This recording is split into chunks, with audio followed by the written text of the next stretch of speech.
অনেক দিন আগের কথা। রহিম নামে এক দরিদ্র কৃষক একটি গ্রামে বাস করতেন। তার পরিবার খুবই ছোট ছিল। তার একমাত্র সন্তান ছিল সালমা নামের একটি মেয়ে। রহিম সালমাকে শহরে পড়াশোনার জন্য পাঠিয়েছিলেন। রহিমের মেয়ে সালমা ছিল অত্যন্ত মেধাবী এবং বুদ্ধিমতী। একই গ্রামে আকবর নামে একজন লোভী এবং অসৎ জমিদার বাস করতেন। তিনি তার জমি দরিদ্র কৃষকদের কাছে ইজারা দিতেন এবং জমির বিনিময়ে তাদের কাছ থেকে অতিরিক্ত কর আদায় করতেন। জমিদার আকবর অত্যন্ত লোভী ছিলেন। তিনি প্রথমে দরিদ্র কৃষকদের জমি ইজারা দেওয়ার জন্য প্রলুব্ধ করতেন এবং পরে তাদের ওপর নানা রকম শর্ত আরোপ করতেন। এই দরিদ্র কৃষকদের জীবনটা কি দারুণ! সারাদিন দুবেলা খাবারের জন্য কাজ করে আর বাকি দুবেলা খাবারের জন্য হাহাকার করে। আর আমার দিকে তাকাও, আমি কেবল তাদের আদেশ দিই, আর সময় হলেই পুরো ফসল আমাদের গুদামে এসে ভরে যায়। এই বোকা কৃষকরাই আমাদের সব কাজ করে দেয়। একেই বলে আকবরের মতো বুদ্ধি থাকা। হ্যাঁ জমিদার মশাই, আপনিই তো এখানকার জমিদার। কৃষকেরা সব আপনার হাবের মুঠোয়। আপনি খুব ভালো করেই জানেন কিভাবে তাদের নিয়ন্ত্রণ করতে হয়। হুজুর, আপনি শুধু এই গ্রামই নয়, আশেপাশের গ্রামগুলোও শাসন করেন। আপনার অনুমতি ছাড়া একটা গাছের পাতাও নড়ে না। এজন্যই তো আমি এখানকার রাজা। আমি এই বোকা কৃষকদের এমন শর্তে জমি ইজারা দিয়েছি যে ওরা শুধু কঠোর পরিশ্রম করে যাবে আর ফসল তুলব আমি। আমার সামনে ওদের আর দাম কি? জমিদার যখন তার চাকরের সাথে এসব আলোচনা করছিলেন, ঠিক তখনই রহিম নামে এক দরিদ্র কৃষক তার কাছে এলেন। তাকে খুব দুঃখী আর চিন্তিত দেখাচ্ছিল।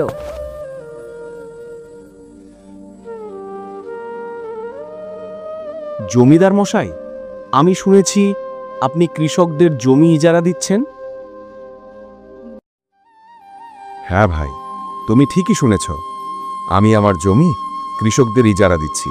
তাহলে জমিদার মশাই, দয়া করে আপনার কিছু জমি আমাকেও ইজারা দিন। আমিও আপনার জমিতে 1 বছরের জন্য চুক্তিতে কাজ করতে চাই। আমার নাম রহিম, আমি পাশের কদমতলী গ্রামেই থাকি। ঠিক আছে রহিম, আমি তোমাকে আমার জমি ইজারা দিচ্ছি, কিন্তু ইজারা দেওয়ার আগে আমার কিছু শর্ত আছে। বলুন হুজুর, আমি আপনার সব শর্ত মানতে প্রস্তুত। আপনার শর্তগুলো কি? শর্ত হলো, তোমাকে আমার জমিতে কাজ করতে হবে এবং 1 বছর পর সেই জমিতে যাই ফসল হোক না কেন তার অর্ধেক তোমার আর অর্ধেক আমার হবে। ঠিক আছে জমিদার মশাই, আমি আপনার শর্ত মেনে নিলাম। জমিদারের কাছ থেকে কাগজপত্র ঠিক করে রহিম নিজের বাড়ি ফিরে গেল। পরের দিনই সে জমি চাষ করার জন্য মাঠে পৌঁছে গেল। যাক, জমিদারের কাছ থেকে জমি তো ইজারা পেলাম, এখন এখানে চাষ শুরু করতে হবে। আশা করি এবার জমিতে ভালো ফসল হবে। আমাকে খুব পরিশ্রম করতে হবে যদি একটু লাভ করতে চাই। রহিম জমিতে চাষ শুরু করল। কয়েক মাস পর সেই জমিতে ধানের ফসল পেকে গেল। রহিম যেই ধান কাটা শুরু করলো, সেই খবর জমিদার আকবরের কানে গিয়ে পৌঁছালো। জমিদার মশাই, শুনেছেন? রহিম আজ তার ফসল কাটছে। এই বছর ওর খুব ভালো ধানের ফলন হয়েছে, একেবারে জমকালো ফসল। তাই নাকি? এটা তো দারুণ খবর। চলো গিয়ে দেখে আছি। এবারের ফসলটা বেশ ভালো হয়েছে। জমিদার মশাই অর্ধেক নিয়ে গেলেও আমার কাছে বেশ কিছু থাকবে। আরে রহিম, ফসল তো তৈরি করে ফেলেছিস, আর এবারের ফসল তো বেশ ভালো দেখাচ্ছে। হ্যাঁ জমিদার মশাই, এবার আমি ধান রোপণ করেছি। এত ভালো ফসল ফলানোর জন্যে আমি অনেক খেটেছি। এই জমিতে দিনরাত পরিশ্রম করার পরেই এত ভালো ফসল পেয়েছি, তাই এখন কাটা শুরু করেছি। ও রহিম, এ তো আমার উর্বর জমির কামাল। তোর কঠোর পরিশ্রমে কিছুই হয়নি। এত ভালো ফসল হয়েছে উর্বর জমির কারণে। তুই খাটলেও যায় হতো, না খাটলেও তাই হতো। জমিদার মশাই, জমি উর্বর হলেও এতে যদি পরিশ্রম না করা হয় তাহলে ফসল কিভাবে ফলবে? আমি এই জমিতে অনেক খেটেছি। বেশি কথা বলবি না রহিম। পরিশ্রম তো টাকা দিয়ে কেনা শ্রমিকেরাও করে, আসল লাভের অংশীদার তো সেই যার জমি। শর্ত অনুযায়ী এই জমির অর্ধেক ফসল আমার। তাড়াতাড়ি বেথর দে, তাড়াতাড়ি কর, আমার অনেক কাজ, আমাকে আবার যেতে হবে। এই বলে জমিদার ভালো ফসলগুলো নিয়ে চলে গেলেন আর খারাপ অংশটুকু রহিমের জন্য রেখে গেলেন। যা দেখে রহিম অত্যন্ত দুঃখী হয়।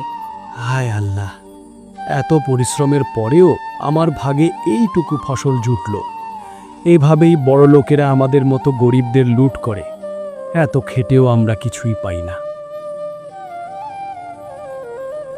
কবে যে আমার নিজের এক টুকরো জমি হবে। এভাবেই রহিমের দিন কাটছিল।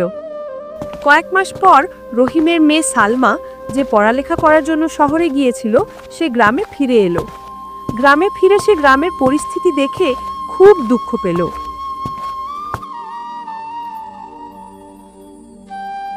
বাবা, আমাদের গ্রামের এমন অবস্থা কেন? গ্রামের সবাইকে এত দুঃখী আর চিন্তিত দেখাচ্ছে কেন? কি হয়েছে?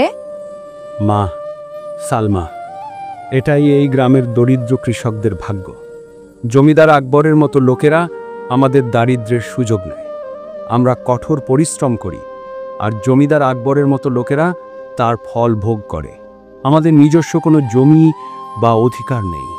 আমরা গরিব কৃষকেরা শুধু খেটেই যাই আর না খেয়ে থাকি। কৃষকদের করুণ পরিস্থিতি দেখে সালমা অনেক ব্যথিত হলো। বাবা, তুমি চিন্তা করো না।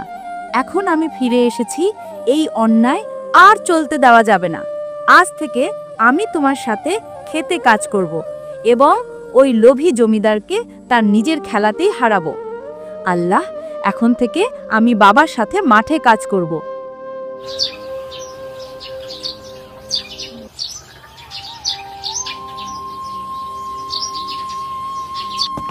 পরের দিন সালমা জমিদার আকবরের কাছে গিয়ে পৌঁছালো।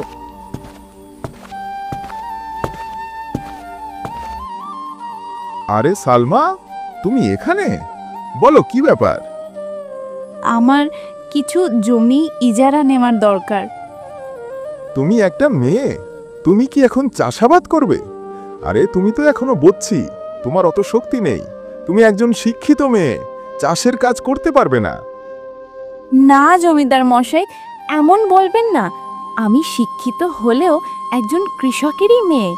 আমি চাষের কাজ ভালোই জানি। ঠিক আছে, ঠিক আছে, তুমি যা বলছো তাই মেনে নিচ্ছি। এমনিতেও পড়ালেখা করে আর লাভ কি? সবাই তো শিক্ষিত হয়েও বেকারই বসে আছে। আপনাকে অসংখ্য ধন্যবাদ জমিদার মশাই। আরে ধন্যবাদ পরে দিও, আগে আমার শর্তগুলো মন দিয়ে শুনে নাও। আপনার কি শর্ত জমিদার মশাই, বলুন। এই তো একটা মেয়ে, এবার এমন শর্ত দেব যে সব ফসল আমার হয়ে যাবে। ওর বাবা তো প্রতি বছর ধান চাষ করে, ও নিশ্চয়ই ধানই লাগাবে। শোনো সালমা, তুমি জমিতে যাই ফসল ফলাও না কেন, ওপরের অংশ হবে আমার আর নিচের অংশ হবে তোমার। যদি তুমি আমার এই শর্তে রাজি থাকো তাহলে বলো। ঠিক আছে জমিদার মশাই, আপনার শর্ত আমি মেনে নিচ্ছি। এমনটাই হবে।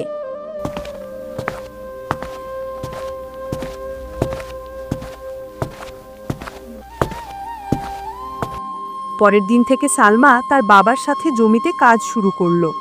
সালমা এবার ধানের বদলে আলুর চাষ করলো।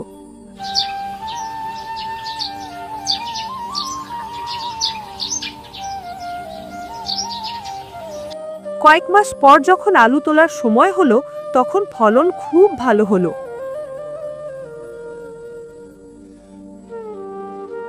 সালমা আর তার বাবা আলু তোলা শুরু করতেই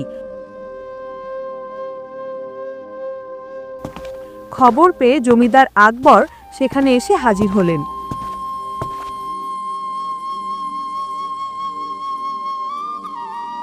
আরে সালমা, তোমার কি শর্তটা মনে আছে? হ্যাঁ জমিদার মশাই, আমার সবকিছু মনে আছে। আপনি বলেছিলেন ওপরের অংশ আপনার আর নিচের অংশ আমার হবে। দেখুন জমিদার মশাই, ও তো চালাকি করেছে। এটা ধানের ফসল নয়, আলুর ফসল। আরে এটা কি সালমা, তুই এবার আলু লাগিয়েছিস? এটাই তো আপনার শর্ত ছিল জমিদার মশাই, এখন আপনি মানছেন না কেন? আরে কিন্তু আমি এই লতা পাতা নিয়ে কি করব যখন সব আলু তুই নিয়ে যাচ্ছিস? জমিদার মশাই, আমি কিছুই জানি না। আপনি আপনার শর্ত মতো ওপরের অংশ নিয়ে যান। এভাবে সালমা লোভী জমিদারকে উচিত জবাব দিয়ে সব আলু নিয়ে বাড়ি চলে এলো আর লতা পাতাগুলো জমিদারের জন্য রেখে গেল।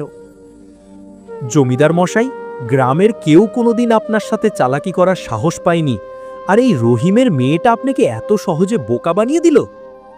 এই রহিমের মেয়ে আমাকে বোকা বানাবে? আসুকও পরের বার। আমি ওকে এমন শিক্ষা দেব যে আমার সাথে লাগতে আসার কথাও আর ভাববেও না।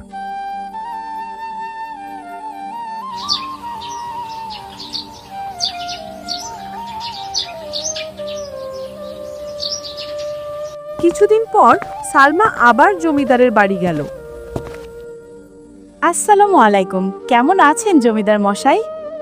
আরে সালমা, আবার এসেছিস? বল কি চাস? আমি আপনার জমি ইজারায় নিতে এসেছিলাম। ঠিক আছে, আমি তোকে জমি ইজারা দেব, কিন্তু এবার আমার শর্তটা মন দিয়ে শোন। এবার তোর কোনো চালাকি খাটবে না। এবার নিচের অংশটা আমি নেব আর ওপরের অংশটা তোর হবে। রাজি আছিস এই শর্তে? ঠিক আছে জমিদার মশাই, আমি আপনার শর্ত মেনে নিচ্ছি। এবার ফসলের ওপরের অংশ আমার হবে। সালমা জমিদারের সাথে কথা বলে বাড়ি ফিরে এলো। সে আবার জমিতে ফসল ফলানোর জন্য পরিশ্রম শুরু করলো। এবার সালমা ধান রোপণ করলো।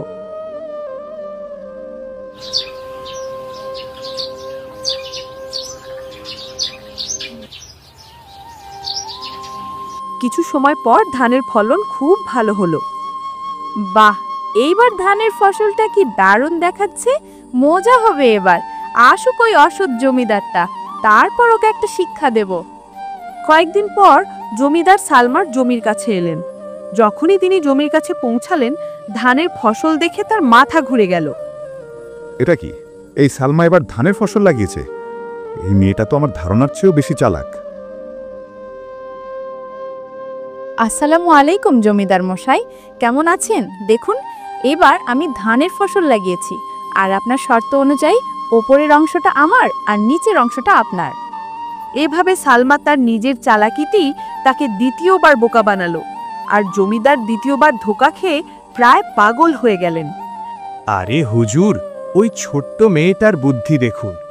সে আবার আপনার মতো ধূর্ত জমিদারকে বোকা বানিয়ে দিল। তুই ঠিকই বলেছিস কুদ্দুস। আমি ভেবেছিলাম ও একটা বাচ্চা মেয়ে, আর ও আমাকে আবারও বোকা বানিয়ে দিল। পরের বার আসুক, আমি ওকে দেখাবো জমিদার আকবরকে। সালমা তার জমির সব ধান কেটে বাড়ি নিয়ে এলো এবং সেই ফসলের কিছু অংশ গ্রামের দুঃখী মানুষদের মধ্যে বিলিয়ে দিল। সালমা আর রহিম দুজনেই খুব খুশি ছিল। কিছুদিন পর আবার ফসল লাগানোর সময় এলো। চলো আজ আবার ওই লোভী জমিদারের সাথে দেখা করি, তার জমি ইজারা নিয়ে আবার ফসল ফলাই, আর দেখি এবার সে কি কৌশল খাটায়। এইসব ভেবে সালমা ইজারায় জমি নেওয়ার জন্য আবার সেই জমিদারের কাছে গেল। কি রে, আবার এসেছিস আমার সাথে দেখা করতে? দেখ মেয়ে, আমার চেয়ে বেশি চালাক হওয়ার চেষ্টা করিস না। আমিও জমিদার আকবর। আমি চালাক নই জমিদার মশাই, আমি এক গরিব কৃষকের মেয়ে। চালাক তো আপনারা, যারা গ্রামের গরিব কৃষকদের অসহায়ত্বে সুযোগ নেন। জমিদার মশাই, এবারও আমি আপনার জমি ইজারায় নিতে চাই। বলুন, এবার আপনার কি শর্ত? ভদ্রভাবে কথা বল সালমা। যে কাজের জন্য এসেছিস সে কথা বল। এখানে বেশি জ্ঞান দেওয়ার দরকার নেই। ঠিক আছে জমিদার মশাই, আমি যে কাজের জন্য এসেছি সেই কথাই বলছি। এবারও আমার আপনার জমি ইজারা চাই। বলুন, এবার আপনার কি শর্ত? হ্যাঁ, শর্ত আছে। তুই নিজেকে খুব চালাক মনে করিস, তাই না? এবার শোন, ফসলের উপরের এবং নিচের অংশ দুটোই আমার হবে, আর মাঝখানের অংশ হবে তোর। এখন বল, তুই আমার এই শর্তে রাজি? আমি আপনার শর্তে পুরোপুরি রাজি জমিদার মশাই। আপনি যা বলবেন তাই হবে। ঠিক আছে, তাহলে আমি এখন আসি। আমাকেও ফসল ফলানোর প্রস্তুতি নিতে হবে। লোভী জমিদারের কথা মেনে নিয়ে সালমা বাড়ি চলে গেল এবং আবার ফসল ফলানোর কাজে লেগে পড়ল। আর সে এবার আখের চাষ করলো।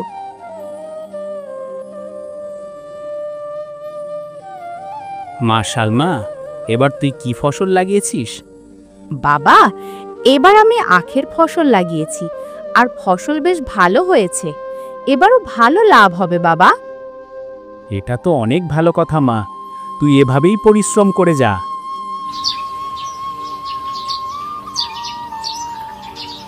কয়েক মাস পর লোভী জমিদার আর তার চাকর দুজনেই সালমার জমির কাছে এলো। জমিদার মশাই, এবার তো সালমার বুদ্ধি আর কাজ করবে না। এবার তো আপনি এমন শর্ত দিয়েছেন যে ওপরের আর নিচের দুটো অংশই আপনার। তুই একদম ঠিক বলেছিস কুদ্দুস। এবার আমি আমার পুরো বুদ্ধি কাজে লাগিয়েছি। আমিও দেখতে চাই ওই কৃষকের মেয়ে সালমা এবার কিভাবে আমাকে বোকা বানায়। এভাবে কথা বলতে বলতে তারা জমির কাছে পৌঁছে গেল, আর যখনই জমির কাছে পৌঁছালো তারা দেখলো যে এবার সালমা জমিতে আখের চাষ করেছে। জমিদার মশাই, এই সালমা তো আপনার চেয়েও 100 গুণ বেশি বুদ্ধি ধরে। দেখুন, এবার সে আখের চাষ করেছে। আরে এসব কি? এই সালমা তো এবার আখের চাষ করেছে। তার মানে ওপরের আর নিচের অংশ আমার, আর মাঝের অংশ ওর। তার মানে তো এবারও আমার ভাগে শুধু লতাপাতা আর শিকড়ি জুটবে। আমি এবারও বোকা বনে গেলাম। আমি হার মানলাম এই কৃষকের মেয়ের বুদ্ধির কাছে।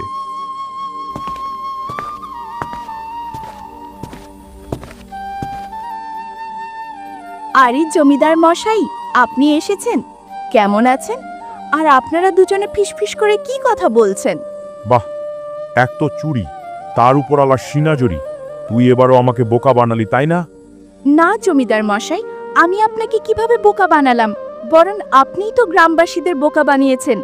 দেখুন, এবার আমি আখ চাষ করেছি, আর আপনার শর্ত অনুসারে ফসলের উপরের আর নিচের অংশ আপনার, আর মাঝের অংশ আমার। এই কৃষকের মেয়ে, মনিবকে ছাড়িয়ে যাওয়ার চেষ্টা করিস না। চালাকির ব্যাপারে উনি সবার গুরু। এই ক্ষেত আমাদের, এর ফসলও আমাদের। আরে কুদ্দুস তোম, এত চিৎকার করার দরকার নেই। হয়তো এটা আমাদের নিজেদের কর্মফল। আমরা গ্রামের নিরীহ কৃষকদের সাথে অনেক অন্যায় করেছি, আর আজ প্রথমবারের মতো কেউ আমাদের সাথেও একই কাজ করেছে। এই মেয়েটা আমাদের চোখ খুলে দিয়েছে। এখন আমি বুঝতে পারছি যে অন্যায়ের ফল অন্যায় হয়। তাই আজ থেকে আমি আর কোনো কৃষককে হয়রানি করব না, এবং সব কৃষককে তাদের পরিশ্রমের সমান অধিকার দেব। যেসব কৃষকদের জমি আমার কাছে বন্ধক আছে, আমি তাদের সব কাগজপত্র ফিরিয়ে দেব, এবং আর কখনো তাদের দারিদ্র্য আর অসহায়ত্বের সুযোগ নেব না। জমিদার মশাই, আপনি খুব ভালো কথা বলেছেন। একজন কৃষক তার পরিবারের জন্য দিনরাত পরিশ্রম করে, কিন্তু সে না পারে ভালো কাপড় পরতে, না পারে ভালো খাবার খেতে। সে শুধু তার পরিবারের পেট ভরানোর জন্য সামান্য খাবার খেয়ে দিনরাত জমিতে খেটে যায়। ভেবে দেখুন, গরিব কৃষকদের ঠকানো, তাদের কষ্ট দেওয়া ভালো কাজ নয়। তাদের প্রাপ্য অধিকার তাদের ফিরিয়ে দেওয়া উচিত। জমিদার মশাই, এখনো সময় আছে, সত্যের পথে আসুন, না হলে আপনাকে এর চেয়েও বড় ক্ষতির সম্মুখীন হতে হবে। এভাবে সালমা তার কঠোর পরিশ্রম এবং বুদ্ধিমত্তার মাধ্যমে লোভী জমিদারকে ন্যায়ের পথে ফিরিয়ে আনল। জমিদার আকবর কৃষকদের জমি এবং টাকা ফিরিয়ে দিলেন। সেই দিন থেকে গ্রামের কৃষকেরা সুখে শান্তিতে বসবাস করতে লাগলো, আর কোনো জমিদার কখনো কোনো কৃষকের অধিকার কেড়ে নেয়নি।